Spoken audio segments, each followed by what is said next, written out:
এমন সুন্দর জীবন, এমন সুন্দর যৌবন, আহা শক্তির টাইমটা, জীবনের সক্ষমতার সময়। ছোটবেলা তো ভাইয়া দুর্বল, বৃদ্ধ বয়সটাও দুর্বল। তোমাদের অনেক কিশোর নওজোয়ান একজনের গায়েও চাদর নাই, কিন্তু মুরব্বী সবগুলোর গায়ে চাদর।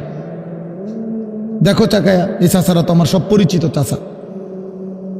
অর্থ হইল এই বৃদ্ধের এই দুর্বলতা তাকে চাদর গায়ে দিতে বাধ্য করেছে। তার শরীরে শীতের অনুভূতিটা বেশি, ঠিক কিনা বলেন না কেন? কিন্তু তোমরা নওজোয়ান, তোমাদের অধিকাংশ কারো গায়ে চাদর নাই। তোমরা দেখো ভাইয়া, আমার গায়ে কোনো চাদরই নাই। তাইলে বুঝাইতে চাইলাম এই শক্তির সময় যৌবন। যুবক চাইলে পাহাড় কাইটা সমান করতে পারবে, যুবক চাইলে সাগর নদী মাটি দিয়ে ভরাট করে দিতে পারে। একটা এলাকার যুবক ছেলেরা যদি চায়, সবার হাতে হাতে মদের বোতল পৌঁছাই দিতে পারবে। একটা সমাজের ছেলেরা যদি চায়, সবার হাতে হাতে নামাজের মুসল্লাও তুলে দিতে পারবে। অতএব ছেলেরা, তোমরা যারা যুবক আয়োজন করছো, আমি তোমাদের উৎসাহ দেই, একটু আগাও, এখানে থাইমা যাইও না। একটা মাহফিল করছি, এক ফোটলা বিরিয়ানি খাওয়াই দিছি, খালাস না বন্ধু, একটু আগাও।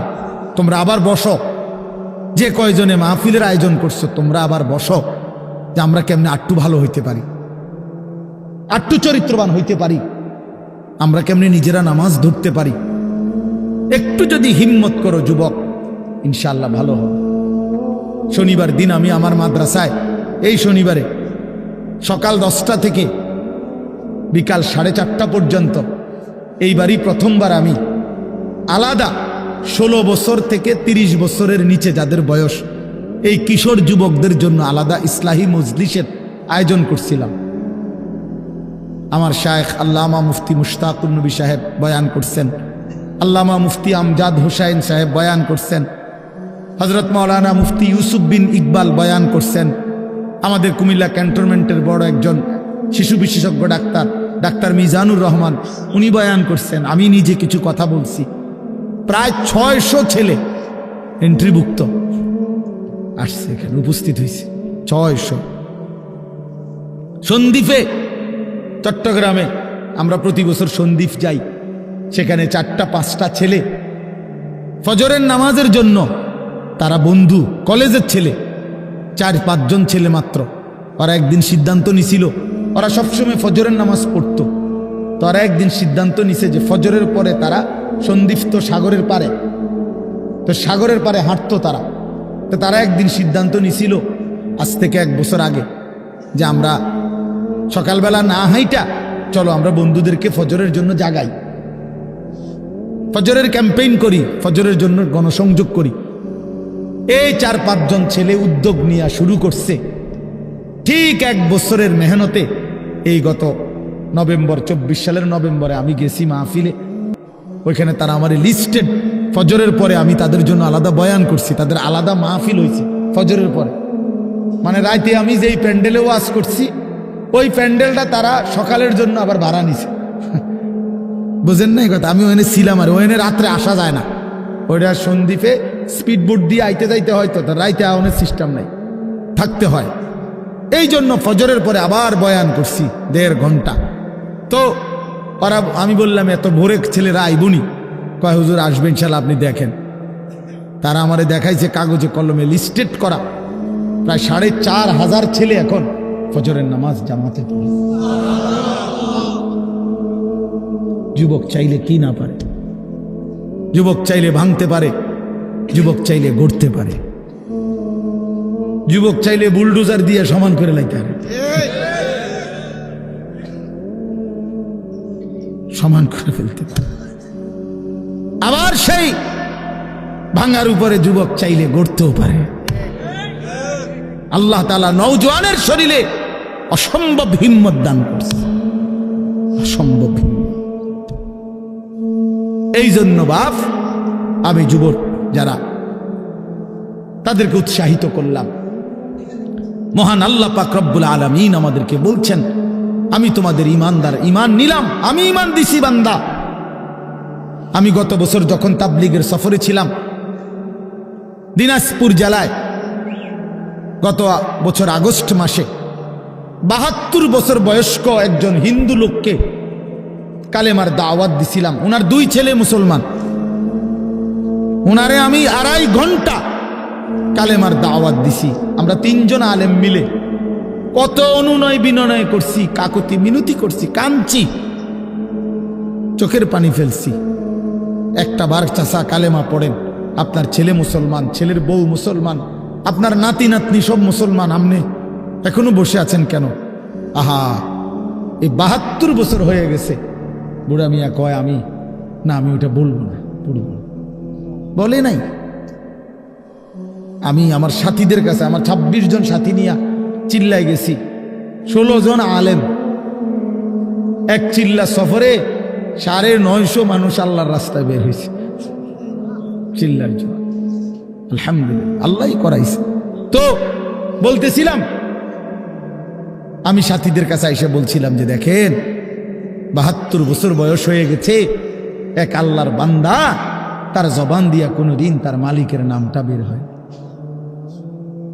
আমারে আপনারে আল্লাহ তাআলা কত বড় তৌফিক দিছে যে আমরা কত হাজারবার, লক্ষবার কালেমা লা ইলাহা ইল্লাল্লাহ মুহাম্মাদুর রাসূলুল্লাহ এটা যে আমরা পড়তে পারছি, এই সৌভাগ্যের কৃতজ্ঞতা কি? এটা যদি আল্লাহ আমগো জবান দিয়ে কোনোদিন না বলাইতো। কথা বলে না বাপ, এই ছেলেরা মিয়া, এই বাপ যারা নামাজ পড়ো না, আরে না ফরমান, তুই যদি হিন্দুর ঘরে জন্ম নিতি, তুই যদি ইহুদির ঘরে জন্ম নিতি, তুই যদি খ্রিস্টানের ঘরে জন্ম নিতি, বেটা কি হতো জীবন? যদি কোনোদিন কালেমার আহ্বান না শুনতা। তুমি তো মুসলমানের ঘরে জন্ম নিয়া এভাবে ইমানকে ফেলে দিলা।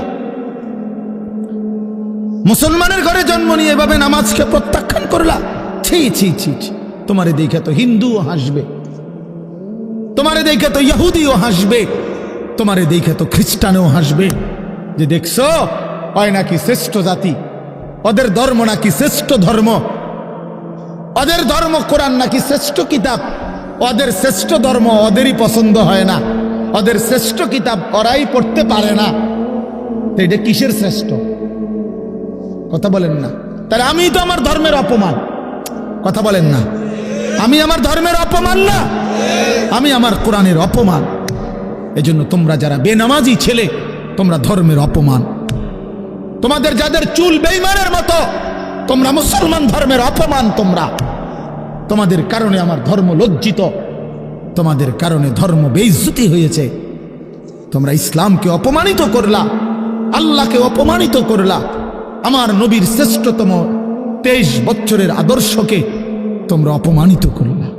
এই অপমানের বিচার আল্লাহ করবে, মনে রাখো, ছেড়ে দিবে না বাপ। আল্লাহ কোরআনে বলছে, বান্দা আমি 1 সেকেন্ড ছাড়বো না, আমি হিসাব নিব। তুমি আমারে কি মনে করছো বান্দা? বাদুগা খাওয়াইছি দেখিয়া তুমি মনে করছো আমি মাতি না?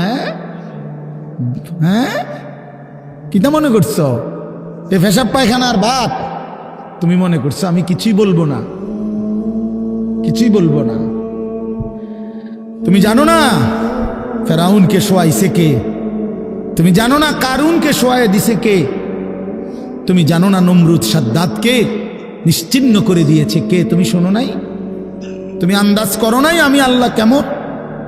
এই পৃথিবীর কত অবাধ্য জাতিকে আমি আল্লাহ ধ্বংস করে দিয়েছি, শোনো নাই? কই, গোটা পৃথিবীর সমস্ত আধুনিক প্রযুক্তি থাকার পরেও তো বাবা আমেরিকার ওই বেঈমানরা, ক্যালিফোর্নিয়ার লস অ্যাঞ্জেলস তাদের একটি স্টেট আগুনে দাবানলে পুরে ছাই হয়ে গেছে। লক্ষ লক্ষ কোটি কোটি মিলিয়ন বিলিয়ন ডলারের এক এক বিল্ডিং। আপনারা মুরব্বীরা মিলিয়ন বিলিয়ন ডলার কি তাই বুঝতেন না? কয়টা আপনি 1 মিলিয়ন বিলিয়ন ডলার কত টাকা? কমপক্ষে 300 টাকার বেশি। মানে আপনি এটি বুঝতেন না, টেহাইডি এটা বুঝতেন না। কথা বুঝছেন কিনা? হ্যাঁ, আমরা কিতাবে পড়ছি এক বুজুর্গকে, হ্যাঁ, একটা জিনিস দামি ওনার কাছে ছিল, তো ওনার কাছে বলছি এটা আপনি বিক্রি করে দেন। কত মূল্য? উনি বলছে 100 দিরহাম, 100 টাকা। তখন উনি যখন বিক্রি করে দিছে, ওনারে 100 দিরহাম দিছে, তো অন্য কেউ ওনারে পরে বলছে, হায় হায় জনাব, আপনি তো বহুত বড় ঠকছেন, মাত্র 100 টাকা দাম চাইলেন, এটার দাম তো আরো অনেক। তো উনি বলছেন, আল্লাহর কসম, 100 টাকার উপরে, 100 দিরহামের উপরে কোনো সংখ্যা আছে? আমার তো এটা জানা নেই, আমার তো এর উপরে কিছু জানা নাই। আমার মেজো বোনের বিয়ে যখন হয়েছিল, মেজো বোন, আমি তখন প্রাইমারি শেষ করে মাদ্রাসায় ভর্তি হয়েছি, এই সময় আমার বোনের বিয়ে হয়েছে। তো বোন জামাই যখন ওই আগে ছোটবেলায় বিয়ের দিন বোন জামাই যখন আসছে, তখন শরবত খাওয়াইছি যে গেইটে নাকি, তখন কিছু টাকা দিতে হয় না, যে শরবত খাওয়ায় তারে। তো আমার 100টা টাকা দিছে উনি প্রথম। তো এগুলা নাকি ওনার কাছে আরো টাকা ছিল, তো ওই আরো একটু সাফাসাফি করলে আরো দেয়, আরো কিছু দেয়, না মানলে আরো দেয়, এমনি এমনি নিয়ম ছিল। আমার 100 টাকা দিছে, আর এটা দেখে আমি একটা দৌড়ে আইয়ালাইছি। আমার পুরা মনে আছে, একেবারে কসম, আমার পুরো এখনো মনে হইলো আর এই কথাটা।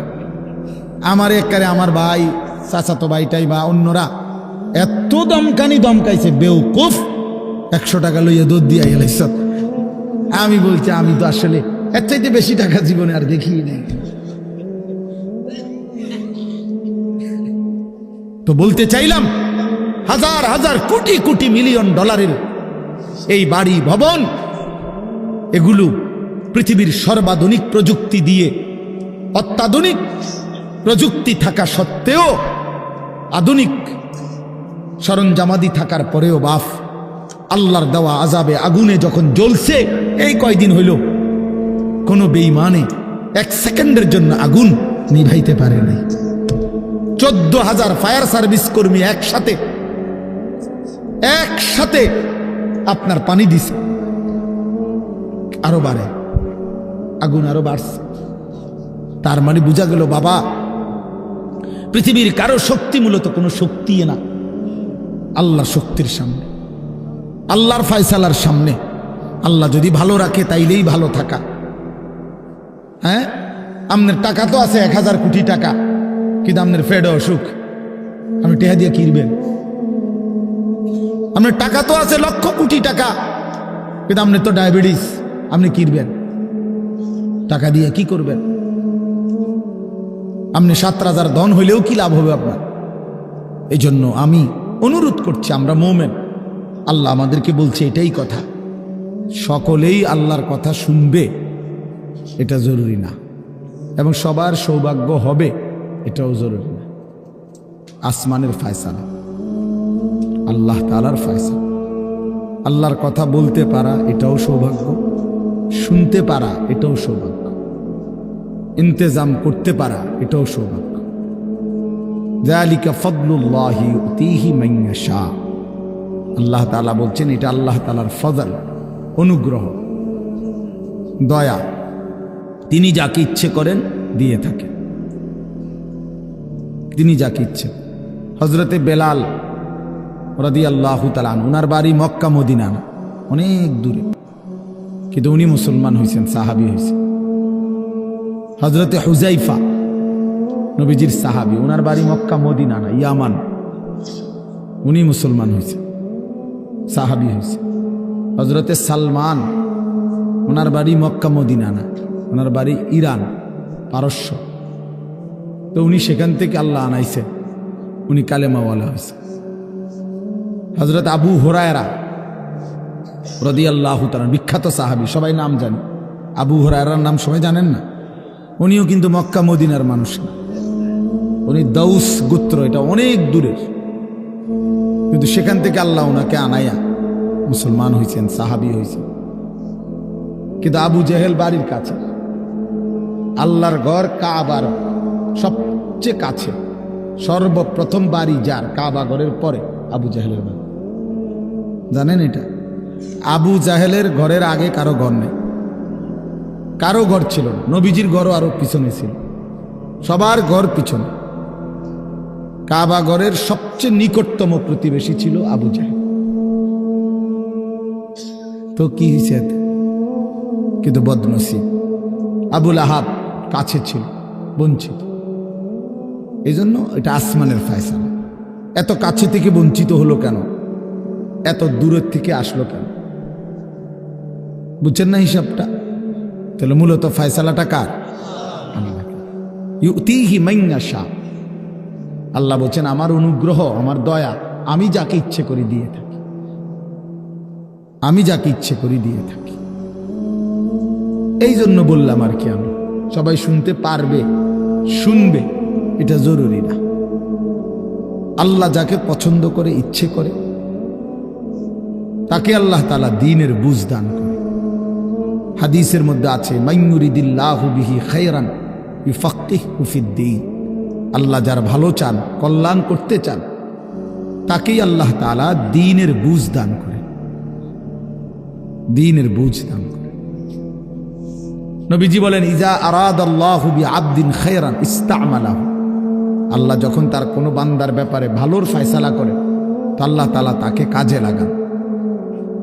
সাহাবীরা জিজ্ঞেস করছে কিভাবে কাজে লাগায়? কাইফা ইস্তা'মিলুহু, হে আল্লাহর রাসূল আল্লাহ তাকে কাজে লাগান কিভাবে? তো নবীজি বলেন ইউওয়াফিকুহু লিআমালিন ক্বাবলাল মাউত। আল্লাহ যাকে ভালো চান তাকে মৃত্যুর আগে আগে নেক আমল করার তৌফিক দান করে। এটাই তারে কাজে লাগাইছে যে ঠিক আছে তোমারই দিয়ে আমি আমার সেজদা দেওয়াবো, তোমারই দিয়ে আমি আমার ঘরের খেদমত নেব, তোমারই দিয়ে আমি আমার কোরআনের খেদমত নেব। আল্লাহ তাকে আমলের তৌফিক দিয়ে থাকেন।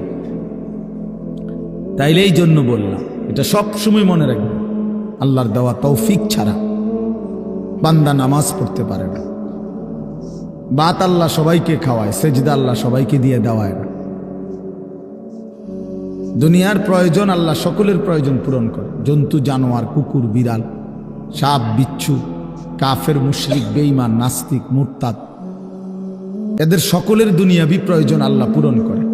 এই খানা পিনা, পেশাব পায়খানা, হ্যাঁ জরুরত, এগুলো তো আল্লাহ তাআলা জন্তু জানোয়ারেরও পূরণ করে।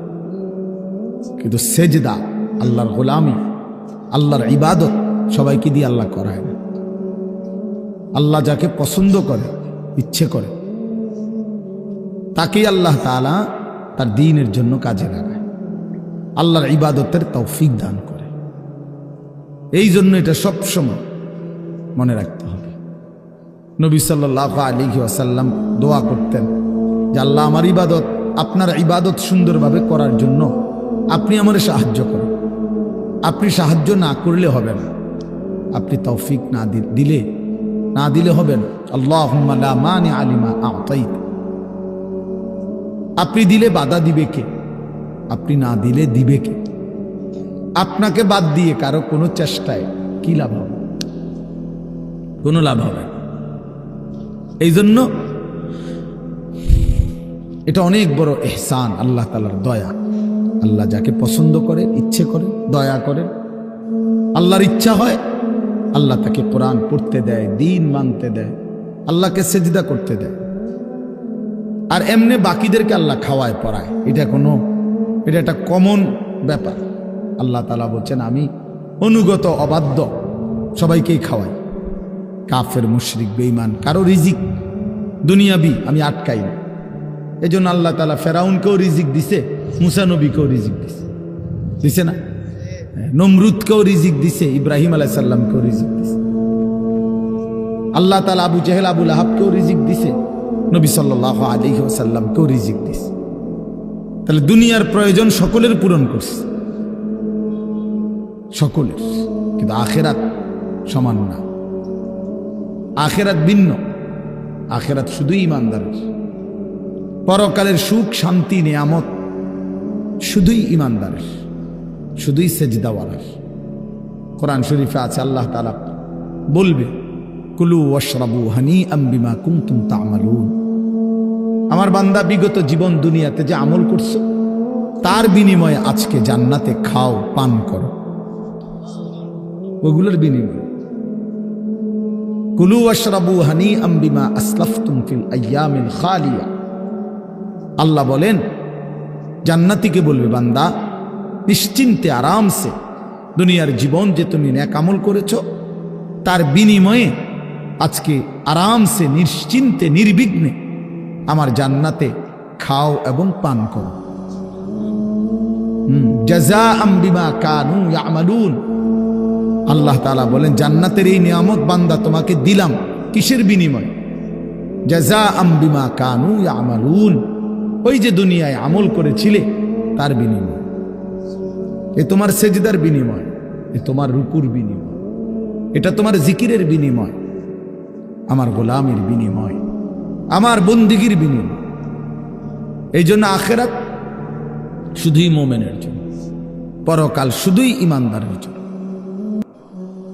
এই জন্য আল্লাহ তাআলার তৌফিক ছাড়া বান্দা আমল করতে পারে না, নামাজ পড়তে পারে না, সেজদা দিতে পারে না। কত ছেলে দেখেন না, চোখের সামনে এক ওয়াক্ত নামাজ পড়ে না, জানেও না সে মানুষের বাচ্চা নাকি জানোয়ার, এটাও জানে না। হাইওয়ান কিনা না মানুষ বলতে পারে না। কে পাঠাইলো, কেন পাঠাইলো, কে সৃষ্টি করলো, কেন সৃষ্টি করলো, কি জন্য আসলো, কিচ্ছু জানে না, কিছুই জানে না। লক্ষ্য উদ্দেশ্যহীন, গন্তব্যহীন এক পাগল, মাতাল, ছাগল, যা মন চায় তাই করে, যা মন চায় তাই। এটা জিন্দিগি আর কি। এ তো লক্ষ্য উদ্দেশ্যহীন জীবন, জন্তু জানোয়ারের জীবন। মুসলমান তো তাকে বলে যার সুনির্দিষ্ট গন্তব্য জানা আছে। ইমানদারের গন্তব্য জানা আছে যে আমার গন্তব্য কোথায়, আমার এটা হায়াত, এরপরে আমার মৃত্যু, কবর, এরপরে আমার হাসরের মাঠ, এরপরে আমার মিজান হিসাব, এরপরে আমার ফুলসেরাত, এরপরে আমার জান্নাত। আমার টার্গেট জানা আছে, আমার গন্তব্য জানা আছে। আমি থামবো সেদিন, জান্নাতে যাব যেদিন। আমার টেনশন দূর হবে সেদিন, আমি জান্নাতে ঢুকবো যেদিন। ওয়াকালুল হামদুলিল্লাহিল্লাযী আযহাবা আন্নাল হাযান। কোরআনুল কারীমের মধ্যে আছে, আল্লাহ তাআলা বলেন, জান্নাতি বান্দা জান্নাতে ঢুকে বলবে, আল্লাহ আপনার প্রশংসা করছি, আজকেই আমার চিন্তা পেরেশানি জীবনের তরে শেষ হলো। আজ আমি জান্নাতে ঢুকলাম, এবার আমি নিশ্চিন্ত হলাম, নিশ্চিন্ত হলাম। আর কোনোদিন এই জান্নাত থেকে বের হতে হবে না। আল্লাহ তাআলা বলছেন, আর কখনোই এখান থেকে বের হইতে হবে না। খালিদিনা ফিহা আবাদা, চিরস্থায়ী। চলেন বাপ, তো এই জন্য বললাম, নিজেদের ছেলে, নিজেদের মেয়ে, নিজেরাও ইনসাফের সাথে ভাইবেন যে আপনি আখিরাত চিনেন কিনা। আপনার ছেলে মেয়েগুলো যেই জীবন পরিচালনা করতেছে, এতে কি মনে হয়, এতটুকু আন্দাজ করা উচিত যে আমার ছেলে আসলে আখিরাত চিনে কিনা, আমার ছেলের সামনে কোনো গন্তব্য আছে কিনা, নাকি এই মোবাইল, নারী, ছবি, জিনা, ব্যভিচার, মদ, জুয়া, নাচ, গান, উলঙ্গ দৃশ্য, হালাল হারামের কোনো বাজ বিচার নাই, পাক নাফাকের কোনো বাজ বিচার নাই, লজ্জা শরম হায়া কিচ্ছু নাই। যখন যা মন চায় খাইতেছে, হ্যাঁ, যা মন চায় তাই করতেছে। তো এই খামখেয়ালি জীবন, যখন যা মন চায় তাই, হালাল হারাম, জায়েজ না জায়েজের জীবন, যার পার্থক্য নাই, আল্লাহ তাআলা কোরআনে বলছে তার উদাহরণ হলো ফামাসালুহু কামাসালিল কালব, কুত্তার মতো। হ্যাঁ, এটা কোরআন শরীফের আয়াত। ওই জীবন কুত্তার জীবন, কুকুরের জীবন। এই জন্য আমি সবসময় এটা বুঝি, বেনামাজির জিন্দিগি কুত্তার জিন্দিগি। এই ফজরের নামাজ না পড়ে যে জানোয়ারগুলো ঘুমায় থাকে, এগুলা কুকুরের জিন্দিগি। খালাস। এই সুদখোরগুলো যে জিন্দিগি কাটায়, এগুলো কুকুরের জিন্দিগি কাটায়। এই হারামখোরগুলো যে জীবন কাটায়, এটা জানোয়ারের জীবন কাটায়। হ্যাঁ, কোরআন শরীফের আয়াত এটা। ওয়াত্তাবাআ হাওয়াহু ফামাসালুহু কামাসালিল কালব। আল্লাহ বলছে মনের ইচ্ছা মতো যে চলে, আল্লাহর হুকুমের পরোয়া করে না, হালাল হারাম এর পার্থক্য যে মানে না, আল্লাহ বলছে তার উদাহরণ কামাসালিল কালব, কুত্তার মতো, কুকুরের মতো। ইন তাহমিল আলাইহি ইয়ালহাস আও তাতরুকহু ইয়ালহাস। আল্লাহ বলছে কুকুরের স্বভাব, দৌড়ানি দিল জিব্বা লম্বা করে হাঁফায়, ছেড়ে দিল দাঁড়ায়া দাঁড়ায়া জিব্বা লম্বা করে হাঁফায়, জিব্বা লম্বা করে হাঁফায়, এমন করে। এই কুকুরের স্বভাব, পেলেও অতৃপ্ত, না পেলেও অতৃপ্ত, থাকলেও অশান্তি, না থাকলেও অশান্তি। কারণ হারাম করছে, নাফরমান যে, আল্লাহর অবাধ্য যে, পাক নাফাক, হালাল হারাম, যার কাছে সুদ আর ব্যবসা একই রকম মনে হয়, সে কি মানুষ নাকি?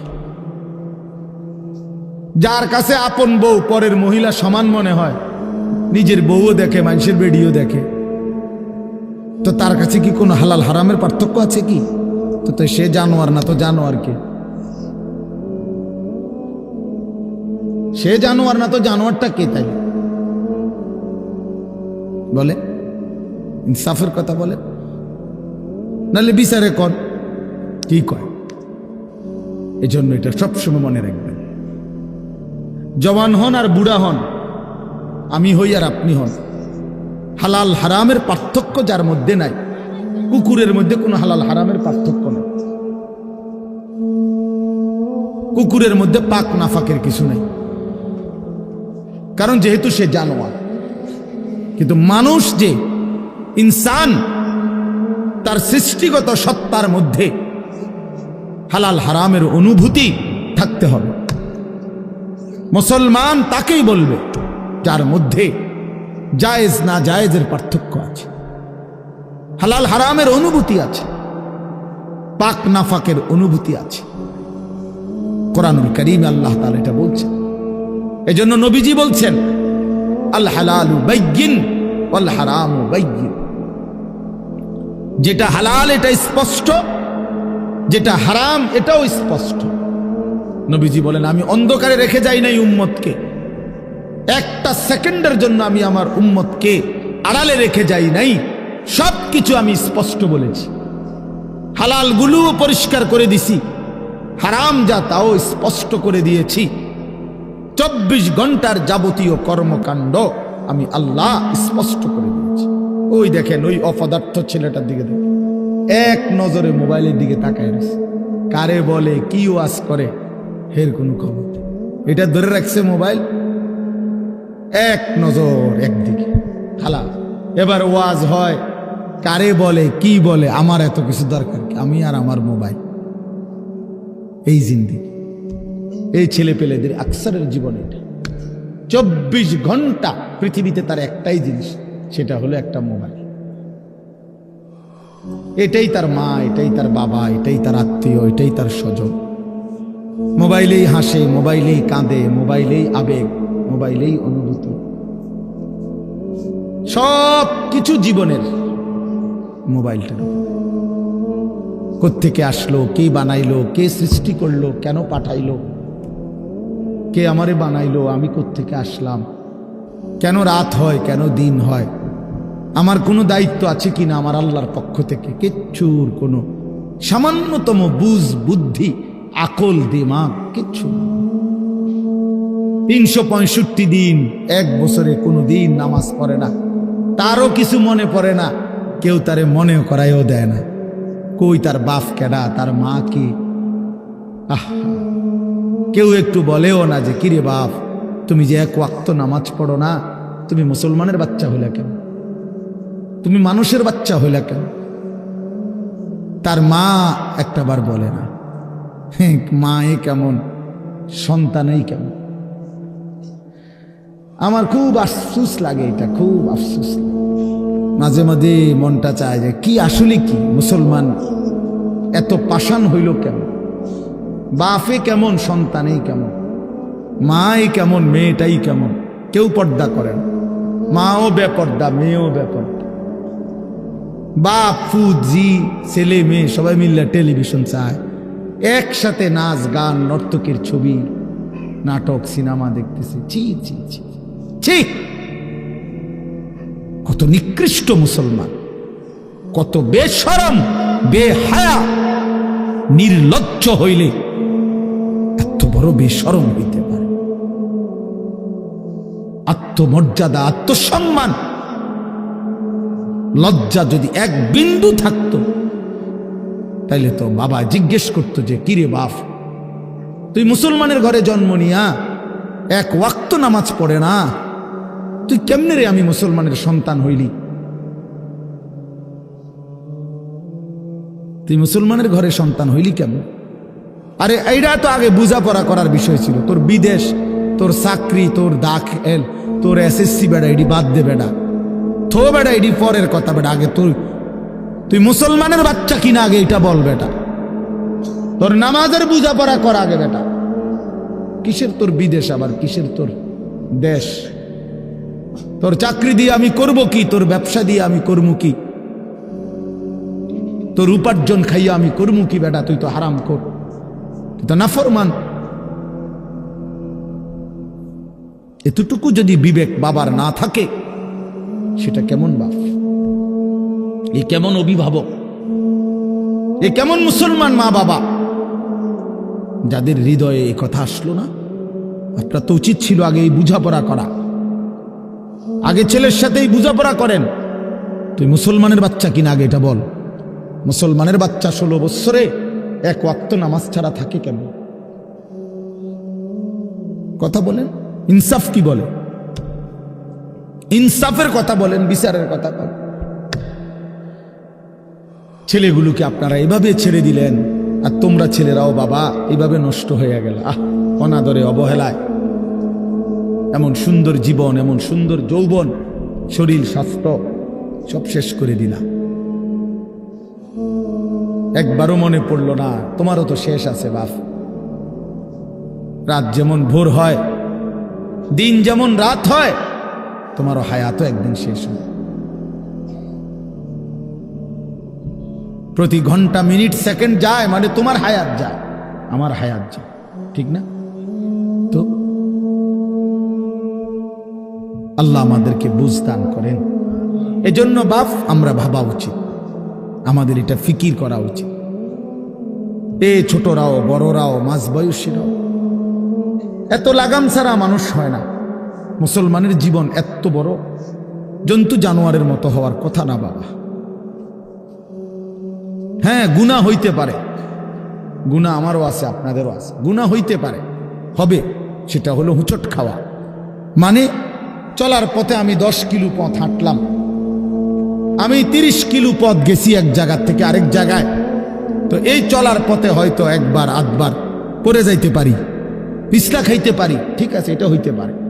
কিন্তু আমি বুঝি 30 কিলোমিটার একেবারেই ফিরে রইলাম, পিছলা খাইয়া রইলাম। তাহলে ভুল আমার হইতে পারে, গুনাহ আমার হইতে পারে। আমার 6 মাসে কোনোদিন নামাজ ছুটে যাইতে পারে। আমি জীবন চলার পথে কখনো কাউকে রাগ করতে পারি, গালি দিয়া লাইতে পারি। এটা তো হওয়া স্বাভাবিক, হইতে পারে। কিন্তু লাগাতার প্রতিদিন একরকম, এটা মুসলমান? কথা বুঝছেন কিনা আমার?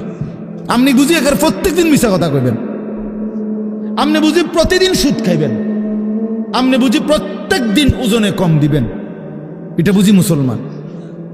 আপনি বুঝি একদিনও নামাজ পড়তেন না, আপনি বুঝি 365 দিনে কোনোদিন ফজরের নামাজ পড়তেন না, এটা মুসলমান? তো এটা তো হুচট খাওয়া না, এটা তো গাদ্দারি, এটা তো ইচ্ছা করে ঠান্ডা মাথায় ধীরে সুস্থে ভেবে চিনতে আল্লাহর সাথে গাদ্দারি করতেছে। আল্লাহরে বুড়া আঙ্গুল দেখাইতেছে যে দেখো কইলা কেন সেজদা দিতাম না, চাই কিতা করতাম।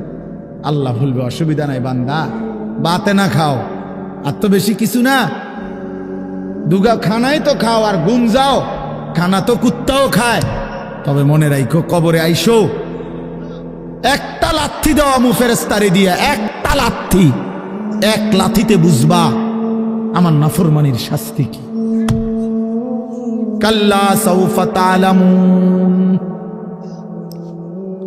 সুম্মা কাল্লা সাউফা তা'লামুন।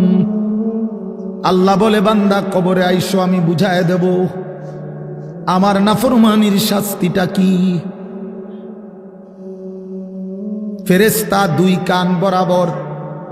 আল্লাহর নবী বলছেন, নাফরমানের কবরে ফেরেশতা ফায়াদরিবু দারবাতান বাইনা উযুনাইহি, দুইটা কান বরাবর ঘাড়ের মধ্যে প্রত্যেকটা আঘাত করবে লোহার হাতুড়ি দিয়ে।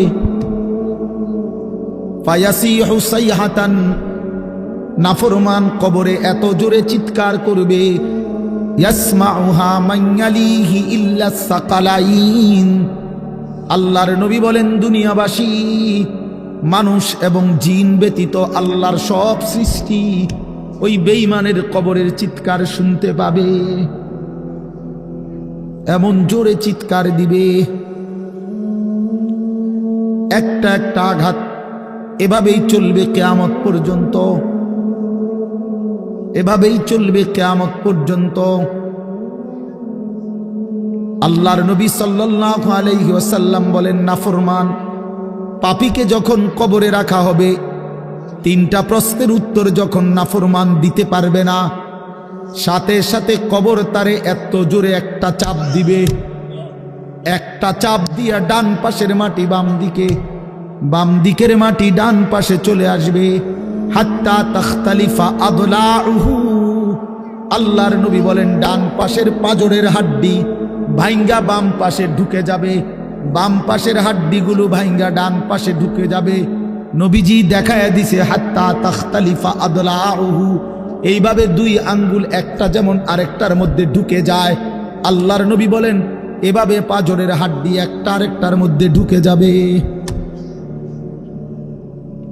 কি বাপ মনে করছো তোমারে এমনে এমনে ছেড়ে দিব? কি মনে করছো যার ভাত খাইলা তার বুঝি হিসাব দিতে হবে না?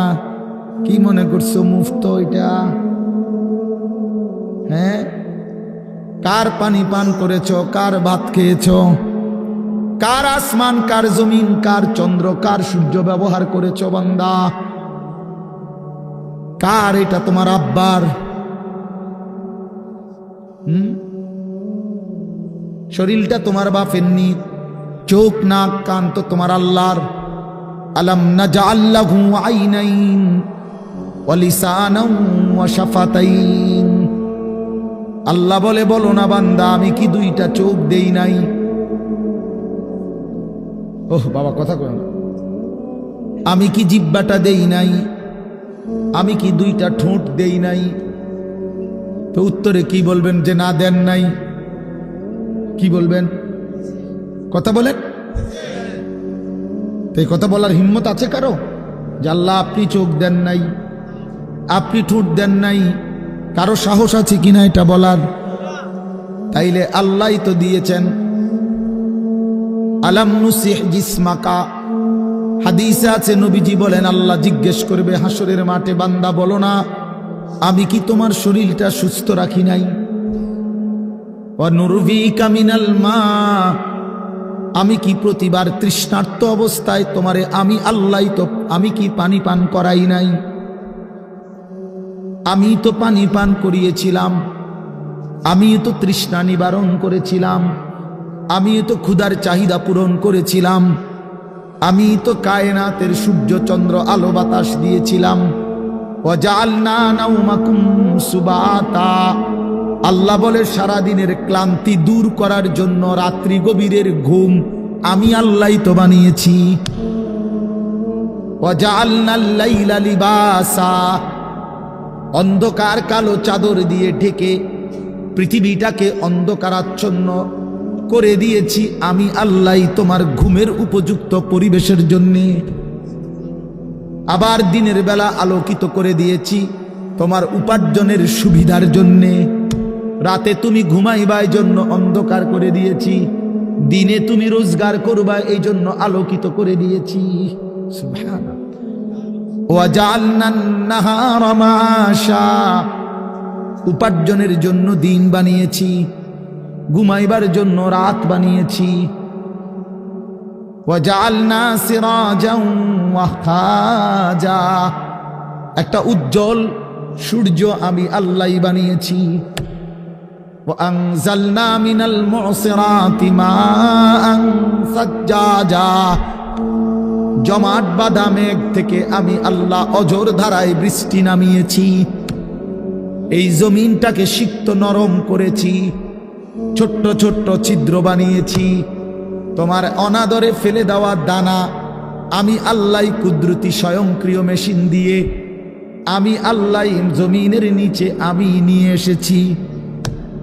কয়দিন পরে আবার আমি আল্লাহ সেই ছোট্ট দানা থেকে নতুন গাছ বের করে দিয়েছি। লিনুখরিজা বিহি হাব্বাও ওয়া নাবাতা, আরে রিজিকের ব্যবস্থা আমি করলাম, ঘুমের ব্যবস্থা আমি করলাম, উপার্জনের পরিবেশ আমি করে দিলাম, শরীর স্বাস্থ্য জীবন যৌবন আমি দিলাম। আমি কেন সেজদা পেলাম না? আল্লাহ যদি বলে বান্দা আমি কি অপরাধ করলাম, আমি তোমারে এত কিছু দিয়ে আমি কি অন্যায়টা করলাম যেই অপরাধের কারণে তুমি আমারে সেজদা দিলা না? কি বলবা যুবক? নাফরমান যুবক কি বলবা? অসভ্য যুবক যে নামাজ পড়ো না, হাইওয়ান তুমি কি বলবা? তুমি মানুষ না জানোয়ার? বেনামাজি তুই মানুষ না জানোয়ার? বল, মানুষ না জানোয়ার বল বেটা। অনেক বেহায়া এখনো হাসে এইখানে, এত বড় অসভ্য বেহায়া, এই বেহায়া এখনো হাসে। চিন্তা করছো নি? হ্যাঁ, এত বড়, এত নির্লজ্জ, এত বড় অসভ্য যে এখনো হাসে। অর্থ হইল হ্যাঁ আমারই কয়, বুঝেন নাই? বুঝতেছে সে আমারই কয়। আহ আহ, আমার মনে হয় কুকুর রে কইলে কুকুর মাথা নামাইলে। আহা, আমাদের সন্তানদের হালাত কত নাজুক, চিন্তা করে দেখে। মুসলিম সমাজে বসবাস করে, বাপ মুসলমান, মা মুসলমান, চারিদিকে মসজিদ, চারিদিকে মাদ্রাসা, কত দাড়িওয়ালা, টুপিওয়ালা, পাঞ্জাবিওয়ালা প্রতিদিন মসজিদের মিনারা থেকে উচ্চ কণ্ঠে মাইকের হর্ন দিয়ে আজান হইতেছে। এত বেশি মাইক হর্ন মসজিদ মাদ্রাসার পরিবেশের মাঝখানে থাইকাও এটা কত বড় গাদ্দার, কত বড় গাদ্দারা নাফরমান। এত সুন্দর চারদিকে মসজিদ মাদ্রাসা, আলেম ওলামা, দাড়ি টুপি, মাদ্রাসার পরিবেশের ভেতরে থাইকাও জানোয়ারে একটা সেজদা দেয় না। কত বড় নিকৃষ্ট জানোয়ার, চিন্তা করছে। এই বাপ, এমন সন্তান পাইলা কবরে যাই আফসোস ছাড়ার কিচ্ছু নেই।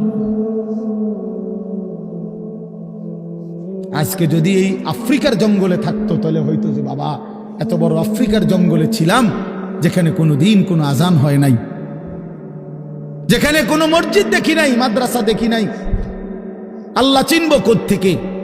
আমি তো আফ্রিকার জঙ্গলের ভিতরে থাকতাম। বলেন, একটা ছেলে বলেন, এই ছেলেগুলো বেনামাজি যে ছেলেগুলো, এদেরকে জিজ্ঞাসা করেন যে বাবা তুই কি আল্লাহ চিনলি না, না রাসূল চিনলি না? তুমি বাবা কি মসজিদ চিনলা না, মাদ্রাসা চিনলা না? কোনদিন কি কোরআন দেখলা না? কারো লাশ, কারো জানাজা, কারো কবর কিছুই দেখো নাই? কিচ্ছুই তোমার কলজার মধ্যে কোনো এক বিন্দু কোনো বিবেক অনুভূতি জাগাইলো না? শুধু নারী, শুধু একটা মোবাইল, শুধু একটা ছবি, শুধু একটা অশ্লীল দৃশ্যের কাছে হেরে গেলা। ছেলেরা বলো বাবা, তোমরা বলো, কার কাছে হাইরা গেলা? কেমনে হাইরা গেলা তুমি? তোমার বাপ মুসলমান, মা মুসলমান, তোমার ঘর মুসলমান, তোমার দাদা দাদি, নানা নানি, চাচা মামা, ফুফা খালু সব মুসলমান। তোমার এলাকার চারদিকে আজান হয়, তোমার মহল্লার প্রত্যেক গলিতে গলিতে মাদ্রাসা আছে, কোরআনের ঘর আছে, তোমারই কোনো না কোনো চাচাতো ভাই, মামাতো ভাই, ফুফাতো ভাই, আত্মীয় কেউ না কেউ হাফেজে কোরআন আছে, আছে না? তালেবে ইলম আছে, মাদ্রাসায় পড়ুয়া আছে। এত কিছু দেখার পরেও যার কলিজায় এক ওয়াক্ত নামাজ পড়তে মন চায় না, তার দিল পাথরের চাইতে শক্ত, তার দিল জন্তু জানোয়ারের দিলের চাইতে নিকৃষ্ট। কারণ এ বড় শক্ত হারামি, মনে রাখে। সে কিছুই মনে করে না আল্লাহকে, কিছুই মনে। এত মসজিদ মাদ্রাসা, এত নামাজ রোজার এত চিহ্ন দেখাও তে কয় আমি কিছুই বিশ্বাস করি না। আমি বিশ্বাস করি আমার জীবন হইল মোবাইল, আমার জীবন হইল নারী, আমার জীবনের অর্থ হইল ছবি, আমার জিন্দিগির মাকসাদ হইল উলঙ্গ ছবি দেখা, নর্তকী দেখা, জিনা ব্যভিচারের দৃশ্য দেখা, মদের আড্ডা, জুয়ার আড্ডা, নারীর আড্ডা, কোন অশ্লীল মেয়ের পিছনে জীবনটা শেষ করে দেওয়া। খালাস, আমি বুঝছি এটাই জীবন। কিসের মসজিদ, কিসের মাদ্রাসা, কিসের আল্লাহ, কিসের রাসূল, আমি এগুলা বুঝি না। এতটা উল্টে গেল কেন? এত বড় লানত হলো কেন? বলেন বাবা। অতএব আপনাদের কাছে অনুরোধ করলাম, আপনারা আপনাদের বিবেককে নিয়ে ভাবেন। তোমরা ছেলেরাও বাবা রাগ হইও না, বুঝতে শিখো বাবা। কে ফিরাবে তোমাদেরকে? কে ফিরাবে? কে ফিরাবে? কে ফিরাবে বাপ? তোমরা কি কোনোদিন মরবা না? আজ যদি মৃত্যু হয়, এই বেনামাজি জিন্দিগি নিয়ে কেমনে কবরে যাইবা? টিকবা কেমনে? এই নাফরমানের জিন্দিগি নিয়ে কেমনে টিকবা? এই জন্য আমরা প্রত্যেকেই প্রস্তুতি নেই। যদি ভাবতে শিখি, বুঝি, সামান্য অনুভূতি জাগে, তাহলে এই অনুভূতিটাকে কাজে লাগাবার, একটা জনের গুনাহ মাফ করে নতুন করে নিজেকে আল্লাহর ইবাদত, ঈমান, আমলের দ্বারা সজ্জিত করার একটা শ্রেষ্ঠতম সিজন, মৌসুম আসতেছে। সেটা হলো মাহে রমজান। মাহে রমজান বড় বেশি সুযোগ আসতেছে। আল্লাহ যদি দয়া করে হায়াত দেয়, তো পিছনের সব গুনাহ মাফ করিয়ে নতুন সাজে নিজেকে সজ্জিত করার, আখিরাতের রঙে রঙিন করার, জান্নাতের রঙে নিজেকে গড়ে তোলার এক শ্রেষ্ঠতম মাস মাহে রমজান। রমজান মানে অন্য কিছু, রমজান মানে ভিন্ন কিছু। রমজান মাসে মানে নিজেকে বদলানোর মাস, রমজান মানে নিজেকে পরিবর্তনের মাস, রমজান মানে নিজেকে আখিরাতের রঙে রঙিন করার মাস, রমজান মানে আল্লাহ তাআলার মহব্বতে, রাসূলুল্লাহ সাল্লাল্লাহু আলাইহি ওয়াসাল্লামের মহব্বতে ডুবে যাওয়ার মাস। এটা আমাদের সামনে। আল্লাহ আমাদের জন্য রমজানের হায়াত ভিক্ষা দান করেন। আল্লাহ যেন আমাদের সকলকে রমজান পর্যন্ত পৌঁছিয়ে দেন। এই আয়াত দেখেন, আল্লাহ তাআলা বলছেন, ইয়া আইয়ুহাল্লাযীনা আমানু, হে ঈমানদারগণ, কুতিবা আলাইকুমুস সিয়াম, তোমাদের উপরে রোজা ফরজ করা হলো, কামা কুতিবা আলাল্লাযীনা মিন ক্বাবলিকুম, যেমনটা ফরজ করা হয়েছিল তোমাদের পূর্ববর্তীগণের উপর, মানে পূর্বের ঈমানদার উম্মতদের উপর। কেন ফরজ করা হলো রোজা? উদ্দেশ্য কি? আমি আল্লাহর, লাআল্লাকুম তাত্তাকুন, যেন তোমরা মুত্তাকি হতে পারো, মুত্তাকি হইতে পারো, আল্লাহ ভীরু হইতে পারো। আর মুত্তাকি হলে কি লাভ হবে? উইদ্দাত লিল মুত্তাকিন, আল্লাহ বলে জান্নাত বানানোই হয়েছে মুত্তাকিদের জন্য। মুত্তাকি হবে তো জান্নাতি হবে, জান্নাতি হবে। এই আয়াতটার অল্প একটু কথা, আমি এই আয়াতটাই পড়ছি, সূরা বাকারার 183 নম্বর আয়াত, দ্বিতীয় পারা, দ্বিতীয় সূরা। এটার উপর আর একটু কথা বললে আমার কথা শেষ। আমরা আমাদের যদি পরিবর্তন চাই, পরিবর্তনের সুযোগ মাহে রমজান। আমরা যদি আখিরাত সাজাইতে চাই, আমাদের জন্য শ্রেষ্ঠ সুযোগ মাহে রমজান। আমরা যদি ঘুরে দাঁড়াইতে চাই, আমাদের জন্য শ্রেষ্ঠ সুযোগ মাহে রমজান। মাহে রমজান, আল্লাহ নাফরমানির এই জিন্দিগি আমি ছেড়ে দেব, আপনার রঙে রঙিন হব, তাইলে শ্রেষ্ঠতম সুযোগ মাহে রমজান। মাহে রমজানের মধ্যে অসম্ভব শক্তি আছে, মাহে রমজানের মধ্যে অসম্ভব পাওয়ার আছে। আল্লাহ বলছে, রমজানে বান্দা আইসো আমার কাছে, রাত দিন 24 ঘন্টা আমি আল্লাহ জাহান্নাম থেকে মুক্তি দিতে থাকবো। উতাকাউ মিনান নার, জাহান্নাম থেকে মুক্তি দেব, সারা রাত মুক্তি দেব, সারা দিন মুক্তি দেব। রমজানের প্রতি ঘন্টা, প্রতি মিনিট, প্রতি সেকেন্ড হীরা মণি মুক্তা জহরতের চাইতেও কোটি গুণ বেশি দাম, কোটি গুণ বেশি দাম। আল্লাহ তাআলা সেই মহিমান্বিত রমজান আমাদের সামনে আনতেছেন। আর মাত্র 18-19 দিনও বাকি নাই। এই অল্প কয়টা দিন বাবা, আমাদের উচিত রমজানের জন্য অধীর আগ্রহে মহব্বতের সাথে আল্লাহর কাছে হায়াত ভিক্ষা চাওয়া, যে আল্লাহ এত কাছে আইনা মৃত্যু দিয়েন না, কবরে নিয়েন না, আর কয়টা দিন হায়াত দেন, রমজান পর্যন্ত পৌঁছিয়ে দেন। আল্লাহুম্মা বারিক লানা ফি রাজাব ওয়া শাবান ওয়া বাল্লিগনা রমাদান। আল্লাহ তাআলা বলেন ইয়া আইয়ুহাল্লাযীনা আমানু। দেখেন এই একটি আয়াতে আল্লাহ 4টা কথা বলছে। একটা হলো হে ঈমানদারগণ, 2 নাম্বার হলো তোমাদের উপরে রোজা ফরজ করা হলো, 3 নাম্বার হলো যেমনটা ফরজ করা হয়েছিল পূর্ববর্তীদের উপরে, 4 নাম্বার হলো যেন তোমরা মুত্তাকি হতে পারো। কয়টা কথা হলো? এই 4টা কথার আমি 4টা আলগা সংক্ষিপ্ত একটু ব্যাখ্যা বলি। 1 নাম্বার হলো হে ঈমানদারগণ, এটা আল্লাহ আমাদেরকে ডাক দিয়েছেন। তাফসীরের মধ্যে আছে আদম আলাইহিস সালাম থেকে নিয়ে আমাদের নবী পর্যন্ত, ইতিপূর্বে আমাদের নবীর আগে যত নবী পৃথিবীতে আল্লাহ পাঠাইছেন, ওই নবীদের উপরে যারা ঈমান আনছিল ওই নবীদের আমলে, তাদের কাউকে কোনোদিন আল্লাহ তাআলা এই শব্দ দিয়ে হে ঈমানদারগণ ইয়া আইয়ুহাল্লাযীনা আমানু বলে ডাক দেন নাই। আগে সর্বপ্রথম আমাদের নবী, আখিরি নবী, আল্লাহর বন্ধু, আমাদের নবীর ভালোবাসায় আল্লাহ তাআলা বলছে, বন্ধু বিগত কোন নবীর ঈমানদার উম্মতকে আমি যেই শব্দে ডাকি নাই, এই প্রথম আপনার ভালোবাসায় আপনার ঈমানদার উম্মতকে আমি ইয়া আইয়ুহাল্লাযীনা আমানু এই নতুন শব্দে ডাক দিলাম। হে ঈমানদারগণ, হে ঈমানদারগণ তোমরা আমার। তাফসীর ইবনে কাসিরের মধ্যে আছে যে ঈমানদার সে আল্লাহর বন্ধু, যে মুমিন সে কার বন্ধু? আল্লাহর বন্ধু। আল্লাহর বন্ধু, মুমিনের বন্ধু আল্লাহ, আল্লাহর বন্ধু মুমিন,